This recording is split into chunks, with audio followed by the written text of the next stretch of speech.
Hello mga ka-Church, welcome back to the YouTube channel Lumamix TV. Alright, for today's video mga ka-Church, tatlo yung ating arena mga ka-Church in one video. The clones mga ka-Church together with Jerome, Ebadomi, Daryl Giandani, and Joel Karin mga ka-Church. Alright, Winumulto, no? Ang ganda ng sama ito, Winumulto. Alright, watch this.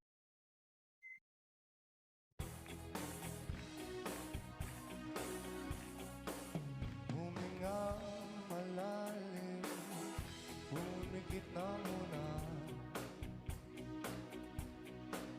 at baka sakaling Grabe, ganda ng textures ng boses ni Joel Karin mga ka-Church. First time I heard it.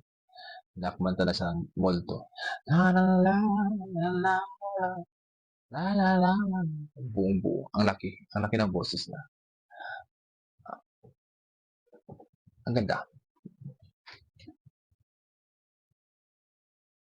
namamaling mata lang. Ba't nababahala? Di ba't ako'y mag-isa? Kala ko'y payapa. Kaya niya yung mga bagong uso ng boses ngayon na parang jazz na parang kakaiba. Kuha yung mga kasix no. Kahit man lowest o mababa lang siguro yung tone ng boses niya pero kuha mga kasix no. La la la la la la la. Marunong pala siya maglambing.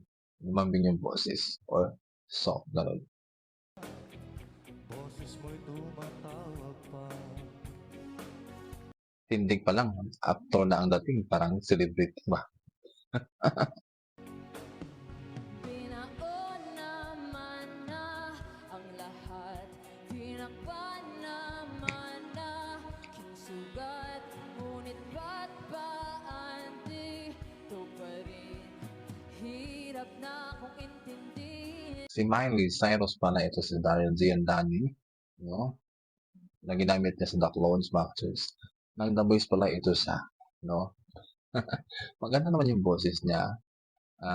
Clear din. Tapos, relax lang. Panalangin, lubayan na sana. Oh, dahil sa bawat tingin, mukha mo'y Narinig ko pa rin si Elvis Presley, no? Kay Jerome Ebardubi, mga ka-church. Yung tone niya, no? The way siya kumanta. Parang may pagka-Elvis Presley pa rin, right? nakikita. Kahit saan man mapunta'y anino mo'y kumakapit sa aking kamay.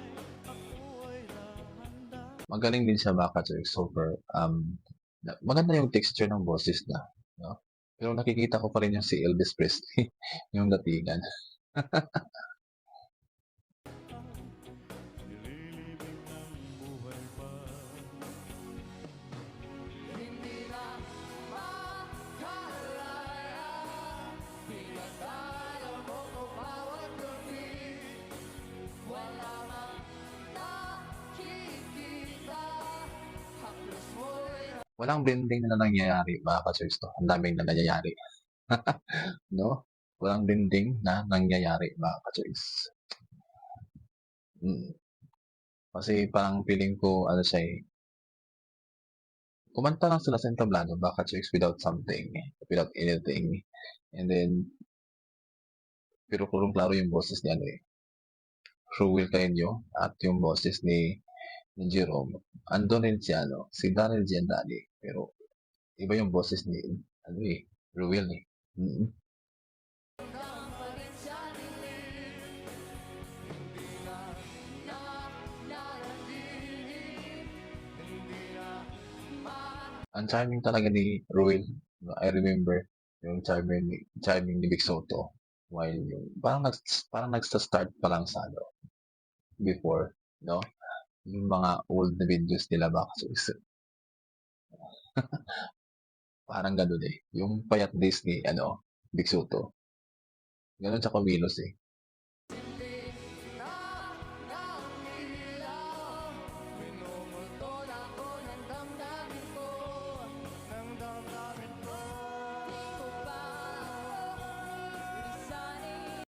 Okay. Dito may nakita na akong blending, no? Mababang part lang si Royal Canadian. And then, tumaas. Kayang bumirit pala ni ano, ni Jerome, no? Si Elvis Presley. And then, the boses ni girl, super ano lang, tambay sa kanto lang yung datingan. Magpapahirap sa'kin, hindi na ba mamamayabang? Hindi na ba mamamayabang?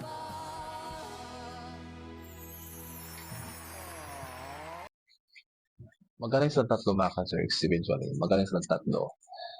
Nangibawa sa akin si Willie. And then, si Jerome, the last. Magaling sa tatlo mga ka-Jerks. Ang nagustuhan ko sa boses ni babae is ano lang, chillax lang. Tapos, yung consistency niya sa pagkanta, nandun lang. Tapos, parang walang ka-effort ba, parang ganun. No? Pero, maganda pa rin yung boses niya. Si Will naman, effortless. Grabe, effortless siya. Kahit na nakatayo siya, effortless talaga siya. Tapos, yung charming talaga, parang Big Soto lang eh. No? Ganun lang, di ba? Pero effortless. Si Jerome, si Jerome naman eh, nandun pa rin yung pagka Elvis Presley, yung datingan, galawan. At magaling din naman siya, no? Maganda yung tandem mga ka-Tricks. Alright. So, alright. No? Anong masasabi niyo mga ka-Tricks? Sa performance lang ito. Multo, no? Hindi ko alam kung sino singer ito eh. Pero nagaganda na ako sa song na ito mga ka-Tricks.